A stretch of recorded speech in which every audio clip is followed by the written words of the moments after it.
क्या आपने कभी सोचा है कि ब्रह्मांड के सबसे शक्तिशाली राजा रावण को एक दिन खून के आंसू रोते हुए महादेव के सामने क्यों गिड़गिड़ाना पड़ा? यह रोंगटे खड़े कर देने वाली कहानी शुरू होती है रावण के उस अंधे अहंकार से, जब त्रिलोक विजेता बनने की भूख में उसने अपने ही सौतेले भाई धन के देवता कुबेर पर भयंकर आक्रमण करके उन्हें युद्ध में बुरी तरह हरा दिया और उनकी सोने की लंका के साथ साथ उनका जादुई पुष्पक विमान भी छीन लिया। उसी छिने हुए पुष्पक विमान पर सवार होकर बल के घमंड में अंधा रावण जब हिमालय के ऊपर से गुजर रहा था तो अचानक महादेव के विश्राम स्थल कैलाश पर्वत के पास उसका विमान रुक गया। वहां पहरा दे रहे शिव के प्रमुख गण नंदी ने जब उसे आगे जाने से रोका तो रावण ने उनके मुख का मजाक उड़ाकर उन्हें बंदर कह दिया, जिस पर नंदी ने उसे श्राप दिया कि बंदर ही तेरे सर्वनाश का कारण बनेंगे। इस श्राप से तिलमिलाए और घमंड में पागल रावण ने गरजते हुए अपनी 20 विशाल भुजाओं को कैलाश पर्वत के नीचे लगाया और साक्षात उस महा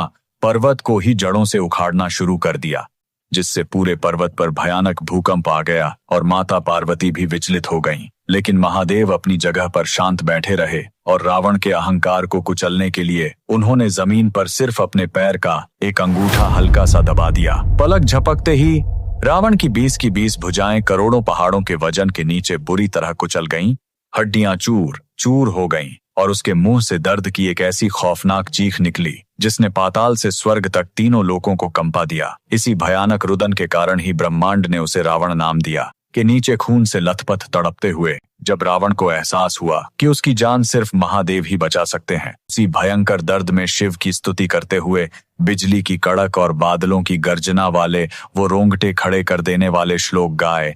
जिसे आज पूरी दुनिया शिव तांडव स्तोत्र के नाम से जानती है। दर्द और समर्पण से उपजी अपने इस भक्त की अद्भुत स्तुति को सुनकर भोलेनाथ पिघल गए। उन्होंने अपना अंगूठा हटाकर रावण को जीवन दान दिया और उसकी इस घोर भक्ति से प्रसन्न होकर उसे ब्रह्मांड की सबसे घातक तलवार चंद्रहास भेंट की। महादेव की इस अद्भुत लीला को मानने वाले कमेंट में हर हर महादेव लिखें।